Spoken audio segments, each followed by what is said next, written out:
जय हिंद दोस्तों, स्वागत है आपका हमारे यूट्यूब चैनल स्टैटिक विद करण में। कहते हैं कि कर्म भूमि की इस दुनिया में श्रम सभी को करना पड़ता है। कर्म भूमि की इस दुनिया में श्रम सभी को करना पड़ता है। भगवान सिर्फ लकीरें देता है और उसमें रंग हमें खुद ही भरना पड़ता है। स्वागत है आपका हमारे यूट्यूब चैनल स्टैटिक विद करण में। दोस्त आने वाले हैं भारत के प्रमुख पर्वत और पहाड़ के बारे में डिस्कस करने वाले हैं, जो कि हमारे लिए बहुत ज़्यादा इम्पोर्टेंट है।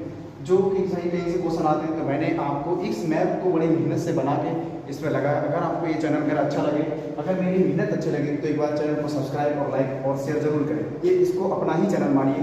इसमें मैं हमारे पूरे के पूरे कंपटीशन की बिल्कुल सही तरीके से सटीक जानकारी कराऊंगा, और जो कि आपके हर पेपर में आने वाले क्वेश्चन होंगे। ये TCS हुआ, PCS हुआ, बहुत सारे लेवल के एग्जाम है। दिल्ली पुलिस हुआ, हेड कांस्टेबल हुआ, SSC GD हुआ, अग्निवीर हुआ, ये बहुत सारे एग्जाम हैं जो कि कंपटीशन के होते हैं। उन सारे एग्जामों के लिए बहुत ज़्यादा बेहद ज़रूरी है, क्योंकि मैंने खुद ये सारे एग्जाम दिए हैं तो मैं उस अनुभव के अनुसार से बता रहा हूँ, और मैंने क्वालिफाई भी किया। तो मैं आपको ये बारे में बताने वाला हूँ कि इस चीज़ को कैसे हमें पढ़ना है। मेरे पास वीडियो आपको ध्यान से सुनते जाना, आपको याद खुद ही हो जाएगा। अब देखिए, अगर कोई गलती हो तो माफ करना, लेकिन मैंने बहुत बढ़िया तरीके से बनाया, इसको आप देखने की कोशिश करिए। देखो क्या है, ये पूरा हमारा इंडिया है, इसके प्रमुख पर्वत और पहाड़ है। मैं यहाँ से नीचे से स्टार्ट करता हूँ। आपको नीचे से अभी TCS में क्वेश्चन ये पूछा गया था कि हमारे तमिलनाडु में जवादी सेवाराय पहाड़ियाँ पाई जाती हैं, इनको आप ऊपर से लेके नीचे तक लिखना है। तो आपको बिल्कुल ऐसे ही, जैसे कहते हैं ना कि 3 मेरे बेस्ट फ्रेंड हैं या 3 मेरी वो हैं, तो उस तरीके से मुझे याद कर लेना कि कौन कौन सी पहाड़ियाँ हैं। उनके नाम क्या लिख रहा हूँ मैं, जवादी, ये है एक जवादी, फिर क्या है एक सेवाराय, जवादी, सेवाराय और पंचमलाई। ये पंचमलाई है, जवादी, सेवाराय और ये पंचमलाई पहाड़ियाँ हैं। ये तीनों बिल्कुल कहाँ पड़ती है, तमिलनाडु में पड़ती है। इस चीज़ को आप याद रखना है। यहाँ पर एक नीचे पड़ती है नीलगिरी की पहाड़ी। कौन सी पड़ती है, नीलगिरी की पहाड़ी, जो कि साउथ की पहाड़ी है, और ये पूर्वी घाट में पड़ती है। तो नीलगिरी की जो पहाड़ी है साउथ में, इसकी सबसे ऊंची चोटी का नाम है डोडा बेट्टा। क्या नाम है इसकी चोटी का नाम, डोडा बेट्टा। तो डोडा बेट्टा, इसके बाद हम अंदर साउथ में आते हैं तो यहाँ पर देखते हैं कार्डामम की पहाड़ी। कार्डामम की पहाड़ी कहते हैं इलायची, कार्डामम इंग्लिश में कहते हैं, उसको इलायची कहते हैं। तो ये इलायची की पहाड़ियाँ हैं, कार्डामम की पहाड़ियाँ, जो कि सबसे साउथ में पड़ती है, क्योंकि यहाँ पे सबसे नीचे कन्याकुमारी है। ठीक है, आप कार्डामम की जो पहाड़ियाँ हैं उसके जरा सा ऊपर जाइए तो वहाँ पर पड़ेगी अन्नामलाई की पहाड़ी। किस की पड़ेगी, अन्नामलाई की पहाड़ी। वहाँ पर एक चोटी पड़ जाती है जिसे कहते हैं अनाईमुडी। क्या कहते हैं, अनाईमुडी। लेकिन अगर क्वेश्चन ये पूछा जाए कि दक्षिण भारत की सबसे ऊंची चोटी कौन सी है, तो वो डोडा बेट्टा है। दक्षिण भारत की सबसे ऊंची चोटी अगर पूछी जाएगी तो वो डोडा बेट्टा होगी। लेकिन अगर पूछा अन्नामलाई की सबसे चोटी तो वो अनाईमुडी होगी। ठीक है दोस्तों, इस चीज़ को याद रखना है। यहाँ पर क्या लिखा है, अनाईमुडी। मैं इसको सही कर दे रहा हूँ, अनाईमुडी। ओके, अनाईमुडी एक कार्डामम की पहाड़ी। उसके बाद हम जैसे ही आते हैं तो यहाँ पर एक महाराष्ट्र पड़ता है। उस महाराष्ट्र में कई सारे पहाड़ पर्वत चोटियाँ हैं छोटे छोटे, तो उनके बारे में मैंने अलग से लिख दिया, क्योंकि यहाँ पे जगह नहीं बची थी, तो इसलिए मैंने अलग से देखो बना दिया है। इधर लिखा दिया महाराष्ट्र। ये MS 4 होता है महाराष्ट्र। महाराष्ट्र से देखो कौन कौन से आ रहे हैं, ये सारे पर्वत पहाड़। ये MS का मतलब मेडिकल में समझना, महाराष्ट्र का मतलब महाराष्ट्र। थोड़ा शॉर्ट में भी पढ़ना सीखिए, कंपटीशन में जो कोई तैयारी करता है उसके शॉर्ट नोट भी बने हुए होते हैं, तो आपको शॉर्ट नोट बनाने हैं, जैसे कि मैंने इसे बना रखा है। तो आपका MS का मतलब क्या होता है, महाराष्ट्र। इसमें कौन कौन से, जैसे महाराष्ट्र के आप देखते तो महाराष्ट्र के CM कौन है, एकनाथ शिंदे हैं। इस तरीके से वहाँ BJP और वहाँ पे गठबंधन से सरकार बनी है। इस तरीके थोड़ा समझ में भी आना। फिर यहाँ पे देखिए जो महाराष्ट्र है, इस महाराष्ट्र में कौन सी, हरिश्चंद्र पहाड़ी, सतमाला पहाड़ी, बालाघाट पहाड़ी। ये कौन सी है, बालाघाट पहाड़ी। याद रखना, ये है बालाघाट पहाड़ी और ये अजंता पहाड़ी। ये 4-5 पहाड़ी है जो कि महाराष्ट्र में पाई जाती है, जो बहुत ज़्यादा फेमस और ज़रूरी है, आपको इसको याद कर लेना है। उसके बाद यहाँ पर जाती है गुजरात में। गुजरात में पाई जाती है गिर पहाड़ियाँ, और गिर पहाड़ियाँ वहीं पर नीचे जाती है। गिर पहाड़ियों में गिर नेशनल पार्क भी है। गिर नेशनल पार्क एशियाई शेरों के लिए फेमस है। पूरे भारत में एशियाई शेरों के लिए एकमात्र नेशनल पार्क है, इसका नाम है गिर नेशनल पार्क। हमने बताया अभी गुजरात में पाई जाती है गिर पहाड़ियाँ, तो गिर पहाड़ियाँ जो कि एकमात्र वहाँ पर एशियाई के लिए, एशियाई शेरों के लिए गिर नेशनल पार्क बना गया, जो कि पूरे भारत में एक ही जगह पाए जाते हैं। हमारे भारत में एशियाई शेर, वैसे कहते हैं ना बम्पर शेर, वैसे आवाज़ जो निकलता है वही बम्पर शेर। ठीक है दोस्तों, अब हम पढ़ते हैं यहाँ पर गुजरात में पाई जाती है मांडव पहाड़ियाँ। कौन सी पहाड़ियाँ, मांडव पहाड़ियाँ भी हमारे गुजरात में पाई जाती है। ठीक, उसके बाद यहाँ पे नीचे कच्छ का रण भी है, जो कि जंगली गधों के लिए फेमस है। तो कच्छ का रण है, वो भी आपको देखने को बताएंगे भी यहाँ पर, क्योंकि वहाँ पर एक लूनी नदी आके कच्छ के रण में ही समाहित हो जाती है। समझ लो, वहीं पर इधर नीचे भुज पड़ता है, जो कि 2001 में भूकंप आया था। तो बहुत सारी डिटेल इसमें बताने को है, लेकिन मैं आगे इसमें बताने वाला हूँ। फिर मैंने लिखा अरावली की श्रेणी। अरावली की श्रेणी ये सबसे पुरानी है, मतलब इसमें क्या हो रहा है, इसमें इसका कटान मतलब कम हो रही है, इसमें अच्छा वर्धन हो रहा है। तो ये जो चोटी है अरावली की श्रेणी सबसे पुरानी है, ये बहुत पुरानी युग की है। और हमारा हिमालय पर्वत है वो नवीन बलित पर्वत है।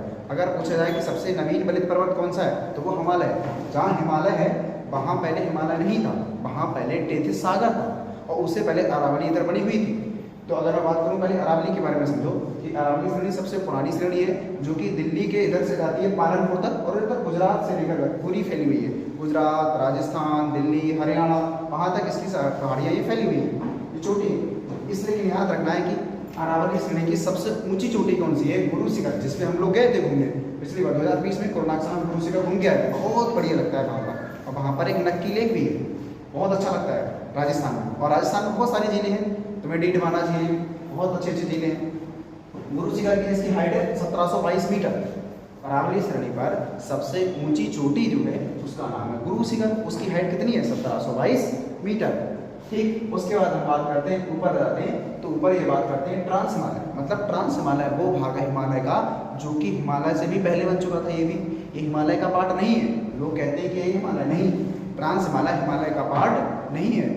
इसमें 3 चीज़ें आती हैं जो कि आपको याद रखना है। इसको कैसे ट्रिक से देखो, पहले जो ऊपर चोटी आती है उसे हम कहते हैं कराकोरम श्रेणी। कौन सी कहते हैं, कराकोरम श्रेणी, ये देखो लिख रखा है कराकोरम श्रेणी। उसके बाद होगा लद्दाख श्रेणी, उसके बाद लद्दाख श्रेणी, उसके बाद जांस्कर श्रेणी। ये 3 श्रेणियां हैं, इनको कहते हैं, क्या कहते हैं, ट्रांस हिमालय। ये आपको याद रखना है, क्या कहते हैं दोस्तों, ट्रांस हिमालय। यहाँ पर याद रखना है ये दोनों की दोनों, ट्रांस से तीनों की तीनों। अब इनको याद कैसे करेंगे, याद ऐसे रखना है, इसे कहते हैं अपना कलेजा। कलेजा क्या होता है, हर व्यक्ति के अंदर क्या होता है, कलेजा।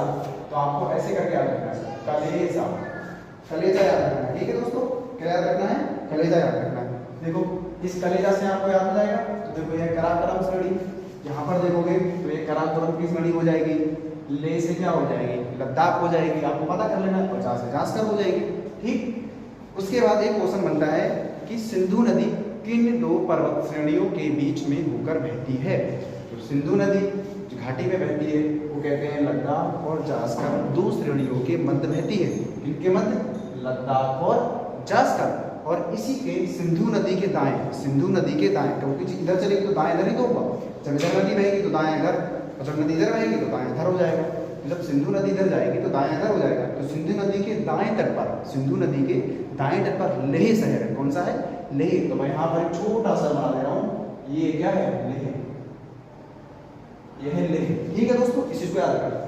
उसके बाद तो यहाँ पर हम आगे बढ़ते हैं तो ये देखो छोटा छोटा आते हैं हिमालय के पर्वत पहाड़ आते हैं, क्योंकि हिमालय 3 भागों में डिवाइड है, महान हिमालय, लघु हिमालय जिसे हम मध्य हिमालय कहते हैं, और सबसे नीचे हिमालय का पार्ट आता है जिसे कहते हैं हम कौन सा, शिवालिक की श्रेणियाँ। शिवालिक की श्रेणियाँ जिसे मैंने अपने चैनल यूट्यूब चैनल पर ही आपका हल्द्वानी के पहाड़ मैंने दिखाए हुए हैं। आप शॉर्ट वीडियो में जाओगे तो वहाँ पर शिवालिक श्रेणी हल्द्वानी के पहाड़ मैंने बनाए। तो वही शिवालिक श्रेणी सबसे नीचे और नवीन है। उससे ऊपर महान हिमालय जो कि सबसे ऊंचा है, फिर मध्य हिमालय जो कि उत्तराखंड वगैरह में पड़ता है। उत्तराखंड की सबसे ऊंची चोटी कौन सी है, नंदा देवी है। नंदा देवी जो कि पूरी तरीके से भारत में स्थित है। अगर ये पूछा जाएगा क्वेश्चन कि हिमालय पर्वत की सबसे ऊंची चोटी कौन सी है, तो आपको बताना है माउंट एवरेस्ट, जो कि नेपाल में पड़ती है। और नेपाल में इसको क्या कहते हैं, सागर माथा। क्या कहते हैं, सागर माथा। ये देखो नेपाल में इसको क्या कहते हैं, सागर माथा दोस्तों। ठीक है, इस चीज को देखते रहना। अगर चैनल अच्छा लगे नहीं ना तो सब्सक्राइब जरूर करना और शेयर करना। ठीक है दोस्तों, उसके बाद मैंने बताया इसको नेपाल में कहते हैं सागर माथा। इसकी हाइट कितनी है, ये पृथ्वी पर सबसे ऊंचा पॉइंट है 8,848 मीटर। और पृथ्वी पर सबसे गहरा पॉइंट देखें, सबसे गहरा पॉइंट तो वो प्रशांत हिमालय में कौन सा है, मेरियाना ट्रेंच, लगभग 11,000 मीटर उसकी गहराई है। तो पृथ्वी पर लगभग 11,000 मीटर की गहराई है, और हिमालय और पृथ्वी के ऊपर 8,848 मीटर की ऊंचाई। ये सबसे हाईएस्ट ऊपर पॉइंट हो गया, और सबसे डीपेस्ट पॉइंट प्रशांत महासागर में पड़ता है। वो बर्ड का मैप में आपको दिखाऊंगा कि ये मेरे पास बर्ड का मैप है। उसके बाद हिमालय की सबसे ऊंची चोटी यही महान हिमालय पड़ती है, फिर मध्य हिमालय आता है। तो मैंने क्वेश्चन कहा था कि हिमालय पर्वत की सबसे ऊंची चोटी, तो बोलेंगे माउंट एवरेस्ट। लेकिन ये पूछा है कि हिमालय पर्वत की भारत में स्थित ऊंची चोटी कौन सी है, तो आपको बताना है कंचनजंगा। कौन सी बतानी है, कंचनजंगा, जो कि कहाँ पर है, सिक्किम में। और कंचनजंगा नेशनल पार्क भी है, कहाँ पर है, सिक्किम में। पहला जैविक पार्क पहला जैविक अगर राज्य पूछा जाएगा तब भी सिक्किम है। यहाँ पर पता है खेती कैसे होती है? यहाँ पर खेती ऑर्गेनिक नहीं होती, मतलब यहाँ पर जो लोग होते हैं वो कैसे, आप केमिकल यूज़ नहीं करते, रासायनिक उर्वरकों का यूज़ नहीं करते।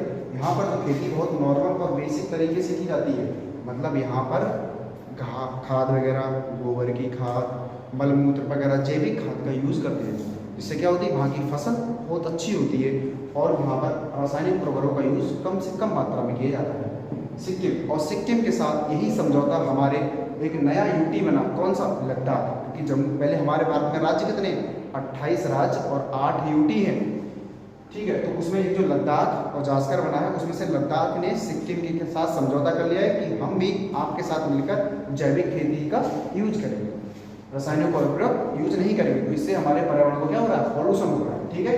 उसके बाद जाते हैं, हमने बताया कि काराकोरम श्रेणी हो गई, उसका हिमालय पर्वत के बारे में बताया, हिमालय पर्वत की सबसे ऊंची चोटी बताई, हिमालय पर्वत की भारत में सबसे ऊंची बताई कंचनजंगा। उसका नंदा देवी एक चोटी पर्वत है जो मैंने उत्तराखंड की सबसे ऊंची चोटी बताई है।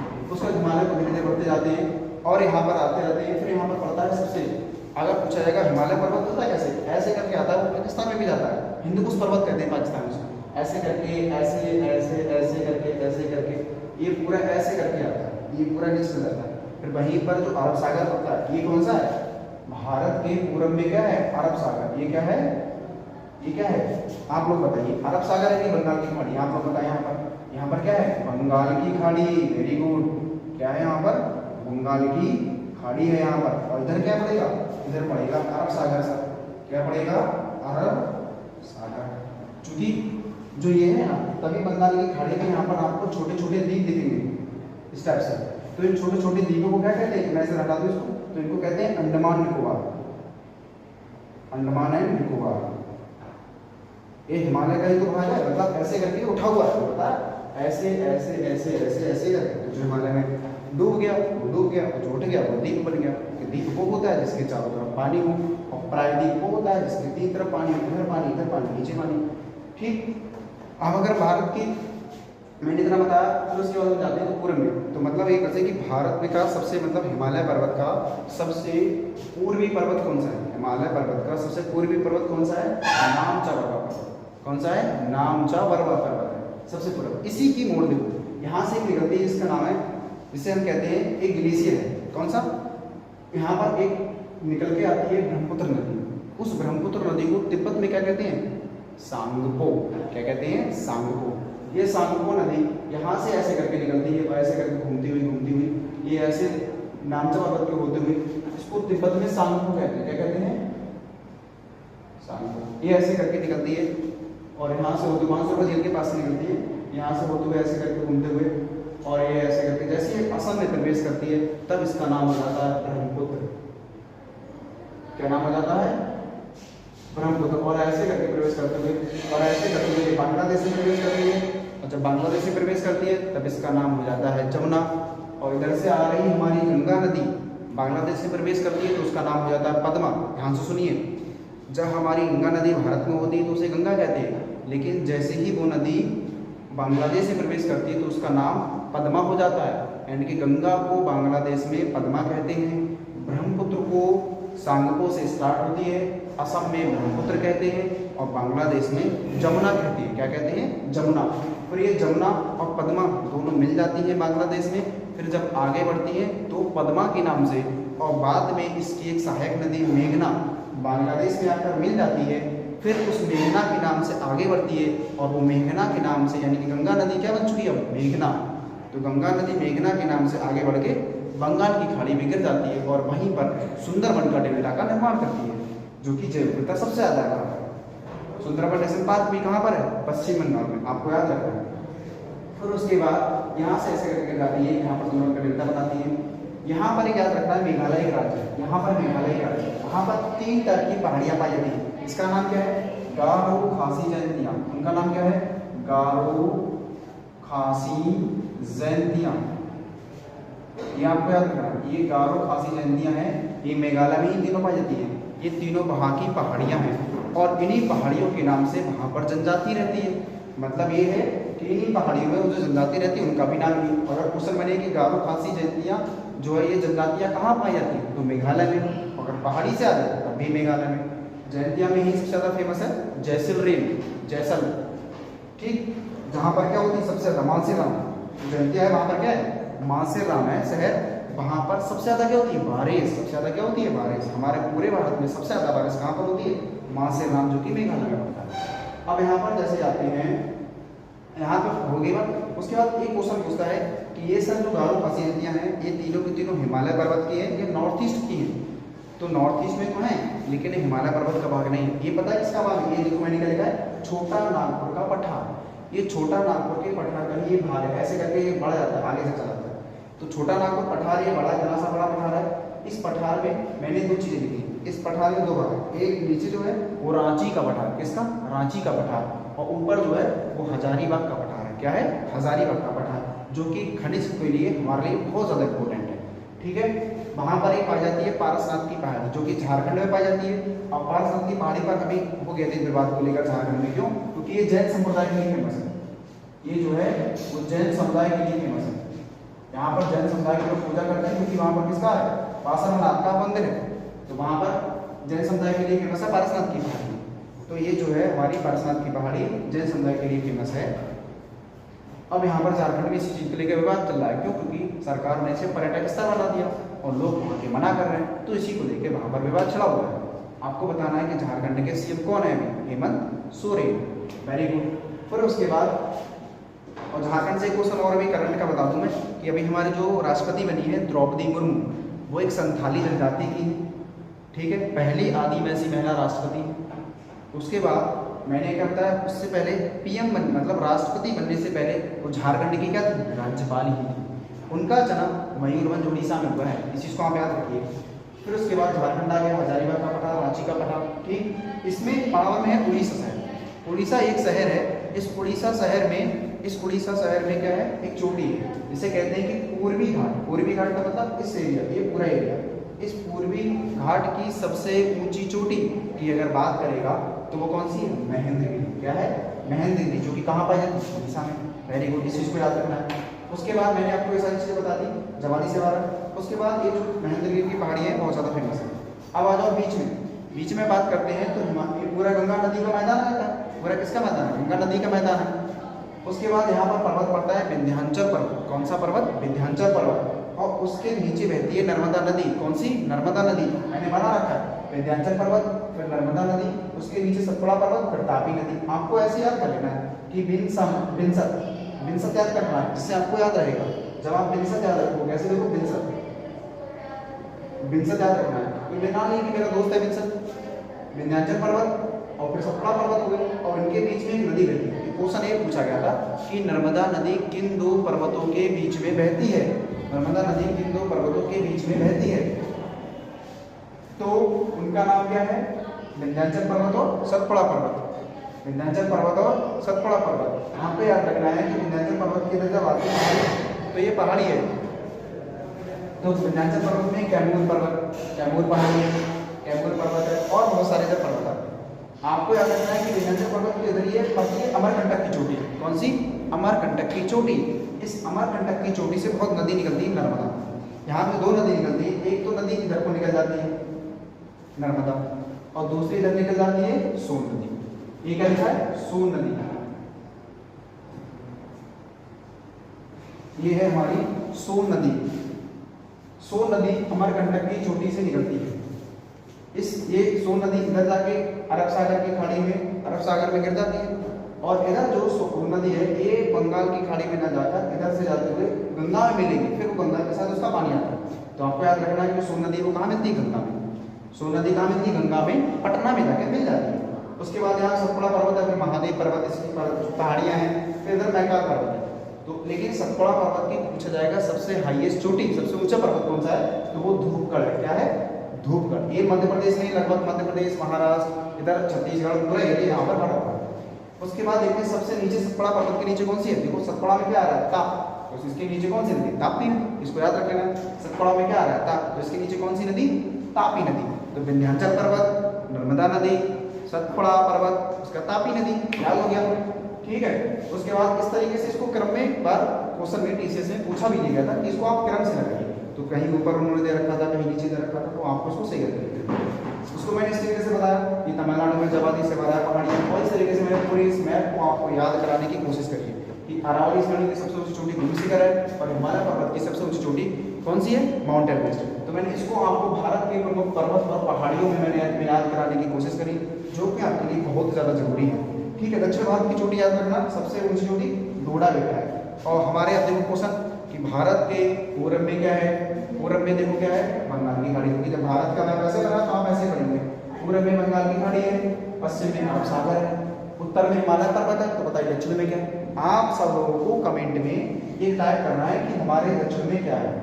यहाँ पर तो श्रीलंका है छोटा सा, तो ठीक है, यहाँ पर श्रीलंका है और श्रीलंका है, यहीं पर क्या है, मन्नार की खाड़ी। यहाँ पर कौन सी है, मन्नार की खाड़ी भी है। इधर बात करेंगे तो इधर खंबात की खाड़ी है, इधर मन्नार की खाड़ी है, यहाँ पर एक चिल्का पड़ता है। तो चिल्का में आपको बताऊँ उड़ीसा, उड़ीसा यहीं पर है। इस उड़ीसा में एक झील है चिल्का झील, चिल्का झील जो कि फेमस झील है। कैसे, क्योंकि चिल्का झील में हमारी नेवी, SSR, MR और जितने भी दोस्त आते हैं उनके सारे लोग की ट्रेनिंग वहीं चिल्का झील में ही होती है। ठीक है, तो चिल्का झील में पड़ता है नलवाना पक्षी अभयारण्य। एक क्वेश्चन में पूछा गया, तो आपको याद रखना है कि चिल्का झील यहाँ उड़ीसा में पड़ती है। इस चिल्का झील में ऐसे करके कटा हुआ भाग है, तो मैं आपको दिखाऊँ, ये जो झील है ये ऐसे हल्का हुआ ऐसे करके कटा हुआ भाग है, ऐसे करके। तो ये चिल्का झील है, इस चिल्का झील में पड़ता है नलवाना पक्षी अभयारण्य, जो कि फेमस है, आपको याद रखना है। फिर ऐसी बात कर दूँ एक और, मणिपुर में, मणिपुर में पाई जाती है लोकटक झील, वो यहाँ पड़ती है। तो देखो पटकाई घुमा गया, तो यहाँ पर नागालैंड, मिजोरम और त्रिपुरा इस टाइप से है, इस टाइप से है त्रिपुरा। क्योंकि त्रिपुरा है वो कैसा है, एक ऐसा शहर है, इस टाइप से अगर देखो ऐसे बना दे, ऐसे करके थोड़ा सा। ये त्रिपुरा एक ऐसा हमारा वो है राज्य जो कि 3 ओर से घिरा हुआ है, किससे, बांग्लादेश से।